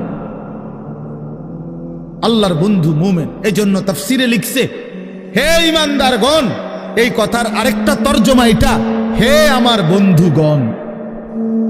আল্লাহ যেন ডাক দিয়া বলছে হে আমার বন্ধুগণ, তোমরা আমার বন্ধু, তোমরা আমার। আমি বানাইছি বহু জনেরে, তোমরা বানাইছি আমার জন্য, আমার জন্য। তোমরা আমার, তোমরা আমারে মেনে নিয়েছ, তোমরা আমার কালেমা পড়েছ, তোমরা আমার রাসূলকে মেনে নিয়েছ, অতএব তোমরা আমার। তোমাদের কালেমা লা ইলাহা ইল্লাল্লাহ মুহাম্মাদুর রাসূলুল্লাহ এটা আমি গ্রহণ করলাম, গ্রহণ করে আমি নিলাম, এই জন্যই আমি তোমাদেরকে ডাক দিই। তুমি বলছো আমি এনে ভর্তি হমু, ওই যে আমারে মোহাম্মদে বলছে তার ছোট ভাই হাফেজ মুশাররফ কয় আমার আজকে বললো যে হুজুর ভর্তি করামু আপনার মাদ্রাসায়, তো কি কোন সময় আমু, ফরম নিয়ম কানুন কি? আমি এত কথা তোমার দরকার কি, হাতে ভর্তি হইব সারছে তো আর কি। তার মানে আমি বলতে চাইছি তারে কি বুঝাইলাম, তোমার এত নিয়ম কানুনের দরকার কি, আমি তারে নিলাম, খালাস আমি ভর্তি নিলাম। তাইলে অর্থ হইল আল্লাহ তাআলা বলছেন বান্দা তোমার কালেমা আমি নিলাম, তোমার ঈমান আমি নিলাম, এজন্য আমি তোমারে মুমিন বলে ডাক দিলাম। আল্লাহ কাউকে নিজের করে ডাক দেওয়া, খোদার কসম এটা তার জীবনের সবচেয়ে বড় পাওয়া। যদি দিল থাকতো তাইলে আমরা বুঝতাম। এক এমপি সাহেব যদি কারো নাম নেয়, এক মন্ত্রী সাহেব কারো নাম নেয়, আর তারে যদি কেউ আইয়া কয় আজকে তো মন্ত্রী সাহেবের কাছে গেছিলাম আর উনি তোমার নাম নিছে, তোমার কথা ভালো কইছে, বাবা হেতে বেটা তো মানে ঠ্যাঙালগি দিয়ে আটতে লাগবে। হ্যাঁ বাইতে ইয়া ঘরে বেড়ি কথাবার্তা সাবধান কও, আগের মতো নাই, যেরুম মনে করছে এরুম না। কি কিছে মন্ত্রী সাহেব আজকেও আমার নাম রয়েছে, জিঙ্গাও মানে সে এটাকে খুব গৌরবের মনে করবে, ঠিক কি না বলেন না কেন? সবার কাছে ঘুরে ঘুরে বলার চেষ্টা করবে আমি কিন্তু মন্ত্রীর পরিচিত। হাদিসের মধ্যে আছে এক সাহাবী উবাই ইবনে কাব রাদিয়াল্লাহু তাআলা আনহু, সাহাবীদের মধ্যে নবীজির সবচেয়ে সুন্দর কোরআন শরীফ পড়তেন যিনি, ওনার নাম হলো উবাই ইবনে কাব। তো এই উনি নবীজি একদিন উনাকে বলছেন, এই সাহাবীকে, যে উবাই এদিকে আসো, তুমি আমারে কোরআন শরীফ পড়ে শোনাও। বুঝছেননি? তখন ওই সাহাবী একটু লজ্জিত হয়ে বলতেছি, ইয়া রাসূলুল্লাহ, আমি আপনার সামনে কোরআন পড়বো? অথচ কোরআন তো আমরা আপনার থেকেই শুনি, কোরআন আপনার উপরেই নাজিল হয়, আমি কোন সাহসে আপনার সামনে কোরআন পড়ি? তো নবীজি বললেন, শুনো, মহান আল্লাহ পাক রব্বুল আলামিন জিব্রাইল পাঠাইয়া তোমার নাম নিয়া বলছে তোমার কাছ থেকে আমি কোরআন শুনতে। এই আমরা স্পষ্ট হাদিসে পড়ছি, বিশ্বাস করেন। এই সাহাবী এটা শুই না 3 বার জিজ্ঞাসা করছে নবীজিরে, আওয়াসাম্মানি আল্লাহ, ইয়া রাসূলুল্লাহ বললেন কি আমার আল্লাহ আমার নাম নিছে? আমার নাম? আর কোন কি আপনি? নবীজি বলল, হ তোমার নামে তো দিছে। উনি আবার জিজ্ঞাসা করছে, ইয়া রাসূলুল্লাহ সত্যি বলছেন আমার নাম নিয়েছেন আল্লাহ? বলছে, হ তোমার নাম। আবার জিজ্ঞাসা করছেন, হাদিসের স্পষ্ট শব্দ আছে ফাবাকা। 3 বারের পরে এই সাহাবী খুশিতে আনন্দে চিৎকার করে কাঁদতে শুরু করছে আর বলতেছি, ইয়া রাসূলুল্লাহ, এক গোলামের কি পরিমাণ সৌভাগ্য, তার মুনিব তার নাম নিয়েছে। তা আমরা আমাদের কালেমার কি পরিমাণ সৌভাগ্য, আমরা একবার বলেছি কালেমা, আল্লাহ আমাদেরকে ডাক দিছে, ইয়া আইয়ুহাল্লাযীনা আমানু, হে আমার কালেমা ওয়ালারা, আমরা আমার, তোমরা আমার, আমি তোমাদের ঈমান নিলাম, আমি তোমাদেরকে ডাক দিলাম। এক মুমিনের কি পরিমাণ খুশি হওয়া উচিত আপনি শোনেন। 29 নম্বর পারায় একটা সূরা আছে, সূরায়ে মুরসালাত। এই যে এর আগে একটা সূরা আছে, সূরায়ে দাহর, কোরআনুল কারীমের 76 নম্বর সূরা, 2 পৃষ্ঠাওয়ালা ছোট সূরা। এই সূরাটার মধ্যে জান্নাতের বর্ণনা সবচেয়ে সুন্দর, মানে জান্নাতের বর্ণনা হৃদয় কারা এই সূরাতে আছে। এই সূরাটা যেদিন নবীজির উপরে নাজিল হয়েছে, সেদিন নবীজির সামনে একজন কালো রঙের সাহাবী বসা ছিলেন। ওয়া ইনদাহু রাজুলুন আসওয়াদ, কালো একজন রঙের সাহাবী বসা ছিল, উনি বসা ছিলেন। এই সময় এই সূরাটা নাজিল হয়েছে, নবীজি উনাগরে শুনাইছে সূরাটা। তো এই সূরার মধ্যে জান্নাতের এমন হৃদয়গ্রাহী বর্ণনা, এই সাহাবীটা সামনে যিনি বসা কালো রঙের সহজ সরল সাহাবী, উনি এই সূরা এটা শুইনা জান্নাতের আশায় খুশিতে একটা চিৎকার দিছে, এক চিৎকারে হাদিসে আছে উনি ওইখানেই ইন্তেকাল করছে, এখানে। তখন আল্লাহর নবী বলেন, ওয়াল্লাহি লাকাদ আখরাজা নাফসা সাহিবিকুমুশ শাওকু ইলাল জান্নাহ। নবী বলেন, আল্লাহর কসম, জান্নাতের প্রবল আকাঙ্ক্ষায় তোমাদের বন্ধু জীবন দিয়ে দিল। নিকাল যায় দম তেরে কদমোं के नीचे, यही दिल की हसरत, यही दिल की आरजू है। এটা উর্দু শের আর কি, অর্থ হইল, হে প্রিয়তম, তোমার পায়ের নিচে জীবন দিলাম, জান দিয়ে দিলাম, আর এটাই ছিল আমার সারা জিন্দেগীর তামান্না, দিলের আকাঙ্ক্ষা, যে তোমার জন্য আমি জীবন দেব, আর সেটাই দিয়ে দিলাম। নিকাল যায় দম তেরে কদমোं के नीचे, তোমার কদমের নিচে আমার জান গেল। यही दिल की हसरत, এটাই ছিল দিলের আকাঙ্ক্ষা। এজন্য আজকে ছেলেরা কোথায় জীবন শেষ করে দিচ্ছ? এমন সুন্দর জীবন, এমন সুন্দর যৌবন, আহা, শক্তির টাইমটা, জীবনের সক্ষমতার সময়। ছোটবেলা তো ভাইয়া দুর্বল, বৃদ্ধ বয়সটাও দুর্বল। তোমাদের অনেক কিশোর নওজোয়ান একজনের গায়েও চাদর নাই, কিন্তু মুরব্বী সবগুলোর গায়ে চাদর। দেখো চাকায়া, এই চাচারা তো আমার সব পরিচিত চাচা। অর্থ হইল এই বৃদ্ধের এই দুর্বলতা তাকে চাদর গায়ে দিতে বাধ্য করেছে। তার শরীরে শীতের অনুভূতিটা বেশি, ঠিক কিনা বলেন না কেন? কিন্তু তোমরা নওজোয়ান, তোমাদের অধিকাংশ কারো গায়ে চাদর নাই। তোমরা দেখো ভাইয়া, আমার গায়ে কোনো চাদরই নাই। তাইলে বুঝাইতে চাইলাম এই শক্তির সময় যৌবন। যুবক চাইলে পাহাড় কাইটা সমান করতে পারবে। যুবক চাইলে সাগর নদী মাটি দিয়ে ভরাট করে দিতে পারবে। একটা এলাকার যুবক ছেলেরা যদি চায়, সবার হাতে হাতে মদের বোতল পৌঁছাই দিতে পারবে। একটা সমাজের ছেলেরা যদি চায়, সবার হাতে হাতে নামাজের মুসল্লাও তুলে দিতে পারবে। অতএব ছেলেরা, তোমরা যারা যুবক আয়োজন করছো, আমি তোমাদের উৎসাহ দেই, একটু আগাও, এখানে থাইমা যাইও না। একটা মাহফিল করছি, এক ফোটলা বিরিয়ানি খাওয়াই দিছি, খালাস না বন্ধু, একটু আগাও। তোমরা আবার বসো, যে কয়জনে মাহফিলের আয়োজন করছো তোমরা আবার বসো, যে আমরা কেমনে আটটু ভালো হইতে পারি, আটটু চরিত্রবান হইতে পারি, আমরা কেমনে নিজেরা নামাজ ধরতে পারি। একটু যদি হিম্মত করো যুবক, ইনশাআল্লাহ ভালো হবে। শনিবার দিন আমি আমার মাদ্রাসায় এই শনিবারে সকাল 10টা থেকে বিকাল 4:30 পর্যন্ত, এইবারই প্রথমবার আমি আলাদা 16 বছর থেকে 30 বছরের নিচে যাদের বয়স, এই কিশোর যুবকদের জন্য আলাদা ইসলাহি মজলিসের আয়োজন করছিলাম। আমার শায়েখ আল্লামা মুফতি মুশতাকুর নবী সাহেব বয়ান করছেন, আল্লামা মুফতি আমজাদ হোসাইন সাহেব বয়ান করছেন, হযরত মাওলানা মুফতি ইউসুফ বিন ইকবাল বয়ান করছেন, আমাদের কুমিল্লা ক্যান্টনমেন্টের বড় একজন শিশু বিশেষজ্ঞ ডাক্তার মিজানুর রহমান, উনি বয়ান করছেন, আমি নিজে কিছু কথা বলছি।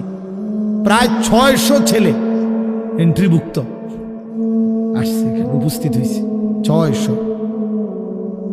সন্দ্বীপে, চট্টগ্রামে আমরা প্রতি বছর সন্দ্বীপ যাই, সেখানে 4টা-5টা ছেলে ফজরের নামাজের জন্য, তারা বন্ধু কলেজের ছেলে, 4-5 জন ছেলে মাত্র। ওরা একদিন সিদ্ধান্ত নিছিল, ওরা সবসময় ফজরের নামাজ পড়তো, তারা একদিন সিদ্ধান্ত নিছে যে ফজরের পরে তারা সন্দ্বীপ তো সাগরের পারে, তো সাগরের পারে হাঁটতো তারা। তো তারা একদিন সিদ্ধান্ত নিছিল আজ থেকে 1 বছর আগে, যে আমরা সকালবেলা না হাইটা চলো আমরা বন্ধুদেরকে ফজরের জন্য জাগাই, ফজরের ক্যাম্পেইন করি, ফজরের জন্য গণসংযোগ করি। এই 4-5 জন ছেলে উদ্যোগ নিয়ে শুরু করছে। ঠিক 1 বছরের মেহনতে এই গত নভেম্বর, 24 সালের নভেম্বরে আমি গেছি মাহফিলে, ওইখানে তারা আমার লিস্টেড। ফজরের পরে আমি তাদের জন্য আলাদা বয়ান করছি, তাদের আলাদা মাহফিল হয়েছে ফজরের পরে। মানে রাইতে আমি যেই প্যান্ডেলে ওয়াজ করছি, ওই প্যান্ডেলটা তারা সকালের জন্য আবার ভাড়া নিছে। বুঝেন না এই কথা? আমি ওখানে ছিলাম, আর ওখানে রাত্রে আসা যায় না, ওইটা সন্দ্বীপে স্পিড বোট দিয়ে আইতে যাইতে হয়, তো রাইতে আওয়ানোর সিস্টেম নেই, থাকতে হয়। এই জন্য ফজরের পরে আবার বয়ান করছি 1.5 ঘন্টা। তো ওরা, আমি বললাম এত ভোরে ছেলেরা আইবুনি, কয় হুজুর আসবেন ইনশাআল্লাহ, আপনি দেখেন। তারা আমারে দেখাইছে কাগজে কলমে লিস্টেড করা, প্রায় 4,500 ছেলে এখন ফজরের নামাজ জামাতে পড়ে। যুবক চাইলে কি না পারে, যুবক চাইলে ভাঙতে পারে, যুবক চাইলে গড়তে পারে, যুবক চাইলে বুলডোজার দিয়ে সমান করে লাইতে পারে, সমান করে ফেলতে পারে। আবার সেই ভাঙার উপরে যুবক চাইলে গড়তেও পারে। আল্লাহ তাআলা নওজোয়ানের শরীরে অসম্ভব হিম্মত দান করছে, অসম্ভব হিম্মত। এই জন্য বাপ, আমি যুবক যারা, তাদেরকে উৎসাহিত করলাম। মহান আল্লাহ পাক রব্বুল আলামিন আমাদেরকে বলছেন, আমি তোমাদের ইমানদার, ইমান নিলাম, আমি ইমান দিছি বান্দা। আমি গত বছর যখন তাবলীগের সফরে ছিলাম দিনাজপুর জেলায়, গত বছর আগস্ট মাসে 72 বছর বয়স্ক একজন হিন্দু লোককে কালেমার দাওয়াত দিছিলাম। ওনার 2 ছেলে মুসলমান। ওনারে আমি 2.5 ঘন্টা কালেমার দাওয়াত দিছি। আমরা 3 জন আলেম মিলে কত অনুনয় বিনয় করছি, কাকুতি মিনতি করছি, কাঁদছি, চোখের পানি ফেলছি। একটা বার চাচা কালেমা পড়েন, আপনার ছেলে মুসলমান, ছেলের বউ মুসলমান, আপনার নাতি নাতনি সব মুসলমান, আপনি এখনো বসে আছেন কেন? আহা, এই 72 বছর হয়ে গেছে। বুড়া মিয়া কয় আমি ওটা বলবো না, বলে নাই। আমি আমার সাথীদের কাছে, আমার 26 জন সাথী নিয়ে চিল্লাই গেছি, 16 জন আলেম, এক চিল্লা সফরে 950 মানুষ আল্লাহর রাস্তায় বের হয়েছে চিল্লার জন্য। আলহামদুলিল্লাহ, আল্লাহই করাইছে। তো বলতেছিলাম, আমি সাথীদের কাছে এসে বলছিলাম যে দেখেন, 72 বছর বয়স হয়ে গেছে, এক আল্লাহর বান্দা, তার জবান দিয়া কোনোদিন তার মালিকের নামটা বের হয়। আমারে আপনারে আল্লাহ তাআলা কত বড় তৌফিক দিছে যে আমরা কত হাজারবার, লক্ষবার কালেমা লা ইলাহা ইল্লাল্লাহ মুহাম্মাদুর রাসূলুল্লাহ এটা যে আমরা পড়তে পারি, পড়তে পারছি, এই সৌভাগ্যের কৃতজ্ঞতা কি? এটা যদি আল্লাহ আমগো জবান দিয়ে কোনোদিন না বলাইতো। কথা বলে না বাপ, এই ছেলেরা মিয়া, এই আব্বাস, যারা নামাজ পড়ো না, আরে না ফরমান, তুই যদি হিন্দুর ঘরে জন্ম নিতি, তুই যদি ইহুদির ঘরে জন্ম নিতি, তুই যদি খ্রিস্টানের ঘরে জন্ম নিতি, বেটা কি হতো জীবন? যদি কোনোদিন কালেমার আহ্বান না শুনতা। তুমি তো মুসলমানের ঘরে জন্ম নিয়া এভাবে ইমানকে ফেলে দিলা, মুসলমানের ঘরে জন্ম নিয়ে এভাবে নামাজকে প্রত্যাখ্যান করলা। ছি ছি ছি, তোমারে দেখে তো হিন্দুও হাসবে, তোমারে দেখে তো ইহুদিও হাসবে, তোমারে দেখে তো খ্রিস্টানও হাসবে, যে দেখছো হয় নাকি শ্রেষ্ঠ জাতি, ওদের ধর্ম নাকি শ্রেষ্ঠ ধর্ম, ওদের ধর্ম কোরআন নাকি শ্রেষ্ঠ কিতাব, ওদের শ্রেষ্ঠ ধর্ম ওদেরই পছন্দ হয় না, ওদের শ্রেষ্ঠ কিতাব ওরাই পড়তে পারে না। তো এটা কিসের শ্রেষ্ঠ? কথা বলেন না। তাহলে আমি তো আমার ধর্মের অপমান। কথা বলেন না, আমি আমার ধর্মের অপমান না, আমি আমার কোরআনের অপমান। এজন্য তোমরা যারা বেনামাজি ছেলে, তোমরা ধর্মের অপমান। তোমাদের যাদের চুল বেঈমানের মতো, তোমরা মুসলমান ধর্মের অপমান। তোমাদের কারণে আমার ধর্ম লজ্জিত, তোমাদের কারণে ধর্ম বেইজ্জতি হয়েছে। তোমরা ইসলামকে অপমানিত করলা, আল্লাহকে অপমানিত করলা, আমার নবীর শ্রেষ্ঠতম 23 বছরের আদর্শকে তোমরা অপমানিত করলা। এই অপমানের বিচার আল্লাহ করবে, মনে রাখো, ছেড়ে দিবে না বাপ। আল্লাহ কোরআনে বলছে, বান্দা আমি 1 সেকেন্ড ছাড়বো না, আমি হিসাব নিব। তুমি আমারে কি মনে করছো বান্দা? বাদুগা খাওয়াইছি দেখিয়া তুমি মনে করছো আমি মাতি না? হ্যাঁ, কিটা মনে করছো? এ পেশাব পায়খানার ভাত তুমি মনে করছো আমি কিছুই বলবো না, কিছুই বলবো না। তুমি জানো না ফেরাউনকে শোয়াইছে কে? তুমি জানো না কারুনকে শোয়াই দিছে কে? তুমি জানো না নমরুদ সাদ্দাতকে নিশ্চিহ্ন করে দিয়েছে কে? তুমি শোনো নাই? তুমি আন্দাজ করো নাই আমি আল্লাহ কেমন? এই পৃথিবীর কত অবাধ্য জাতিকে আমি আল্লাহ ধ্বংস করে দিয়েছি, শোনো নাই? কই, গোটা পৃথিবীর সমস্ত আধুনিক প্রযুক্তি থাকার পরেও তো বাবা আমেরিকার ওই বেঈমানরা, ক্যালিফোর্নিয়ার লস অ্যাঞ্জেলস, তাদের একটি স্টেট আগুনে দাবানলে পুরে ছাই হয়ে গেছে। লক্ষ লক্ষ কোটি কোটি মিলিয়ন বিলিয়ন ডলারের এক এক বিল্ডিং। আপনারা মুরব্বীরা মিলিয়ন বিলিয়ন ডলার কি তাই বুঝতেন না? কয়টা আপনি 1 মিলিয়ন বিলিয়ন ডলার কত টাকা? কমপক্ষে 300 টাকার বেশি। মানে আপনি এটি বুঝতেন না, টেহাইডি এটা বুঝতেন না। কথা বুঝছেন কিনা? হ্যাঁ, আমরা কিতাবে পড়ছি এক বুজুর্গকে, হ্যাঁ, একটা জিনিস দামি ওনার কাছে ছিল, তো ওনার কাছে বলছি এটা আপনি বিক্রি করে দেন। কত মূল্য? উনি বলছে 100 দিরহাম, 100 টাকা। তখন উনি যখন বিক্রি করে দিছে, ওনার 100 দিরহাম দিছে। তো অন্য কেউ ওনারে পরে বলছে, হায় হায় জনাব, আপনি তো বহুত বড় ঠকছেন, মাত্র 100 টাকা দাম চাইলেন, এটার দাম তো আরো অনেক। তো উনি বলছেন, আল্লাহর কসম, 100 টাকার উপরে, 100 দিরহামের উপরে কোনো সংখ্যা আছে? আমার তো এটা জানা নেই, আমার তো এর উপরে কিছু জানা নাই। আমার মেজো বোনের বিয়ে যখন হয়েছিল, মেজো বোন, আমি তখন প্রাইমারি শেষ করে মাদ্রাসায় ভর্তি হয়েছি, এই সময় আমার বোনের বিয়ে হয়েছে।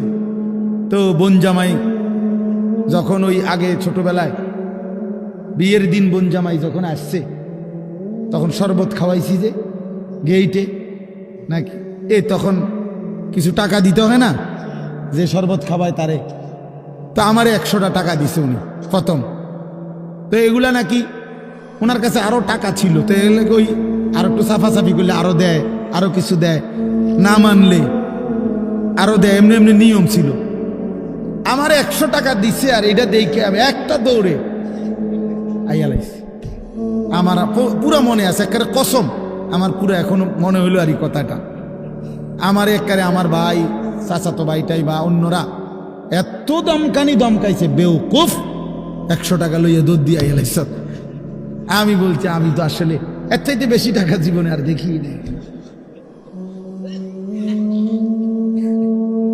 তো বলতে চাইলাম, হাজার হাজার কোটি কোটি মিলিয়ন ডলারের এই বাড়ি ভবন, এগুলো পৃথিবীর সর্বাধুনিক প্রযুক্তি দিয়ে, অত্যাধুনিক প্রযুক্তি থাকা সত্ত্বেও, আধুনিক সরঞ্জামাদি থাকার পরেও বাফ আল্লাহর দেওয়া আযাবে আগুনে যখন জ্বলছে, এই কয়দিন হইল কোনো বেঈমানে 1 সেকেন্ডের জন্য আগুন নিভাইতে পারে নাই। 14,000 ফায়ার সার্ভিস কর্মী একসাথে আপনার পানি দিছে, আরো বাড়ে, আগুন আরো বাড়ছে। তার মানে বোঝা গেল, বাবা, পৃথিবীর কারো শক্তি মূলত কোনো শক্তি না, আল্লাহর শক্তির সামনে, আল্লাহর ফয়সালার সামনে। আল্লাহ যদি ভালো রাখে তাইলেই ভালো থাকা। হ্যাঁ, আপনার টাকা তো আছে 1000 কোটি টাকা, কিন্তু আপনার ফেডে অসুখ, আপনি টেহা দিয়ে কিনবেন। আপনার টাকা তো আছে লক্ষ কোটি টাকা, কিন্তু আপনার তো ডায়াবেটিস, আপনি কিনবেন টাকা দিয়ে কি করবেন? আপনি 7,000 ধন হইলেও কি লাভ হবে আপনার? এই জন্য আমি অনুরোধ করছি, আমরা মুমিন, আল্লাহ আমাদেরকে বলছে এটাই কথা, তোমাদের উপরে আমি রোজা ফরজ করলাম, তোমরা আমার হুকুম মানো, তোমরা আমারে মানো বান্দা। রোজা মানে বিরত থাকা, সিয়াম মানে বিরত থাকা, তার মানে গুনাহ থেকে বাঁচো, হালাল বস্তু থেকে বাঁচো। আমি তোমাদেরকে হারাম তো হারামই, হারাম থেকে আবার ফিরাবো কেন? হারাম থেকে তো ফিরতে সারা বছরের জন্যই বলে দিছি। তো আমি রমজান মাসে তোমাদের 3টি হালাল খাবার হালাল ছিল, পানি হালাল ছিল, হালাল স্ত্রী হালাল ছিল। আমি রমজানের 30টা দিন, একটা মাসে তোমাদের জন্য খাদ্য, পানি, স্ত্রী, এই 3টা জিনিস হালাল বস্তু আমি হারাম করে দিলাম। যেন আমি বুঝাইতে চাইলাম যে দেখো, আমি আল্লাহ যেখানে হালালটাও হারাম করে দিলাম, সেখানে হারামটার প্রতি আমি আল্লাহর কি পরিমাণ ঘৃণা। যেখানে হালালটাই ছেড়ে দিতে বললাম, সেখানে হারামটা ধরে রাখার কোন সুযোগ আছে? অতএব মিথ্যা, চুরি, ডাকাতি, জিনা, ব্যভিচার, মদ, জুয়া, নাচ, গান, সুদ, ঘুষ, মা বোনদের বেপর্দা জিন্দেগি ছেড়ে দেন, ছেড়ে দেন। একজন বুঝলে একজনে, কোনো অসুবিধা নাই, আমার কোনো আফসুস নাই।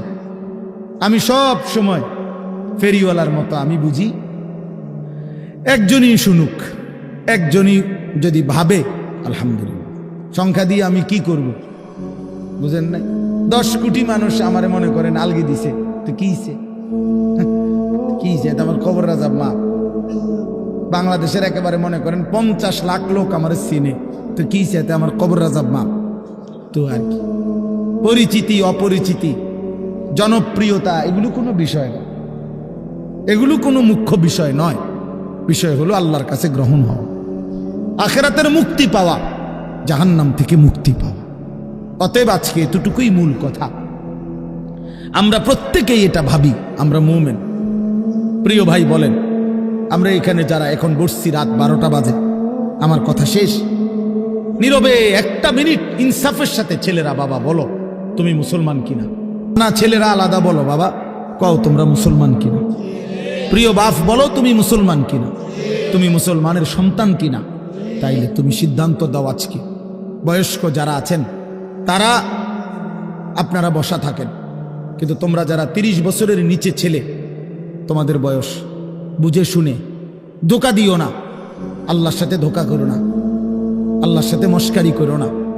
হাদিসের মধ্যে আছে এক লোক নবীজির সামনে বাম হাত দিয়ে খাইতেছিল, মুসলিম শরীফের হাদিস। নবীজি তারে বলছে ডান হাতে খাও, তখন সে বলছে আমি ডান হাতে খাইতে পারি না। নবীজি বলছে তাইলে আর পারবাও না। কসম আল্লাহর, ওই হাদিস আছে। সাহাবী বলে ওই লোক আর কোনোদিন ডান হাত মুখের কাছে আনতে পারে নাই, কারণ সে তো মূলত মিথ্যা বলছিল, অহংকার করে বলছিল। এই জন্য আমি অনুরোধ করছি, তোমরা যারা 30 বছরের নিচে আছো ছেলে বাবা, তোমরা দিল থেকে বুঝে শুনে তোমরা নিয়ত করে দাঁড়াও, যে এই কথার নিয়তে দাঁড়াও, যার ভাল লাগে যে আমি ইনশাআল্লাহ চেষ্টা করুম ফজর সহ 5 ওয়াক্ত নামাজ পড়তে। তুমি সিদ্ধান্ত নিয়ে বলো যে আমি চেষ্টা করব, আমি নারী ছবি, অশ্লীল দৃশ্য থেকে, মোবাইলের অশ্লীল ছবি থেকে নিজেকে বাঁচাইবার নিয়ত করলাম, সিদ্ধান্ত করলাম। আল্লাহ তৌফিক দিলেই তো পারবা, ঠিক কিনা বলেন না কেন? অতএব নিয়ত করে হিম্মতের সাথে যে আসলেই হুজুর আমি দিল থেকে বললাম, এই নিয়ত করে দাঁড়াও। যার ভাল লাগে দাঁড়াও, কোনো বাধাবাধকতা নাই, যার মন চায় দাঁড়াও, আমার কোনো জোরাজুরি নাই। বাকি তুমি দিল থেকে বলো, মন থেকে মনে নিয়ত করো, তোমার দিলে তুমি, কারণ তোমার কবর তোমার, আমার কবর আমার। তোমার ঘরে তুমি ফিরবা, আমার ঘরে আমি ফিরব। সবাই রাজি তো ইনশাআল্লাহ? আল্লাহ তাআলা তৌফিক দান করেন। বসো বাপ, আল্লাহ কবুল করে নেন। মনে করো ঠকবা না, মনে রাখো নামাজ পড়ে কেউ ঠকে না, না পড়ে ঠকে। গুনাহ ছেড়ে দিয়ে ঠকবা না, বরং গুনাহ ছেড়ে দিলে দামি হইবা ইনশাআল্লাহ। দামি হইও, নিজে দামি হবা, মনে রাখো দামি। একটা জিনিস শেষ মনে রাখো ছেলেরা, যে কোনো মূল্যে আমরা আলহামদুলিল্লাহ গোটা পৃথিবী নিয়ে আমাদেরও পড়ালেখা করা আছে। সারা পৃথিবীর হালাত আমরাও বুঝি কম বেশ। আমরা জেনারেল লাইনেও পড়ালেখা করছি, কুমিল্লা ভিক্টোরিয়া কলেজ থেকে মাস্টার্স পাস করছি, সরকারি আলিয়া মাদ্রাসা থেকে কামেল পাস করছি, কওমি মাদ্রাসা থেকে দাওরায়ে হাদিস পাস করছি। তাহলে মাটির তলে থাকি না, পৃথিবীর নিয়ে আমরাও গবেষণা ভাবি। কাজে সারা পৃথিবীর যেই পরিস্থিতি বর্তমান এবং আমাদের কোরআন সুন্নাহর যেই ভাষ্য, এই সবগুলো বিশ্বাস করো, একত্রে মিলাইলে এ কথা আমাদের কাছে একেবারে স্পষ্ট। আগামীর পৃথিবী ইসলামের পৃথিবী, আগামীর পৃথিবী কোরআনের পৃথিবী। মনে রাখো বললাম বাপ, তুমি দেখবা, তোমার হায়াতেই দেখবা ইনশাআল্লাহ। এখন যাদের বয়স এই 20, 25, 26, 28, যাদের বয়স 12, 15, তোমরা ইনশাআল্লাহ আগামীর ইসলাম দেখবা, কালেমার বিজয় দেখবা। তোমরা শুনবা যে ফিলিস্তিন বিজয়ী, তোমরা শুনবা সারা পৃথিবীতে কালেমার পতাকা উড়েছে, তোমরা শুনবা ইউরোপ আমেরিকার শক্তি নিশ্চিহ্ন হয়ে গেছে, তোমরা শুনবা ইসরায়েলের কুত্তারা পরাজিত হয়ে গেছে। সেদিন বুঝবা ইমানদারি দামি, সেদিন বুঝবা চরিত্রবান ছেলেটাই দামি, সেদিন বুঝবা নামাজি ছেলেটাই দামি। আর যারা চরিত্র নষ্ট করে ফেলেছ, তুমি ফালতু কোনো না কোনো সিফাত কোনাত পড়ে থাকবে। এই জন্য আমরা দয়া করি ইনশাআল্লাহ প্রত্যেকেই আমরা ইনশাআল্লাহ নামাজ পড়বো তো ইনশাআল্লাহ। ভালো হও, চরিত্রবান হও, নিজের জীবন গঠন করো।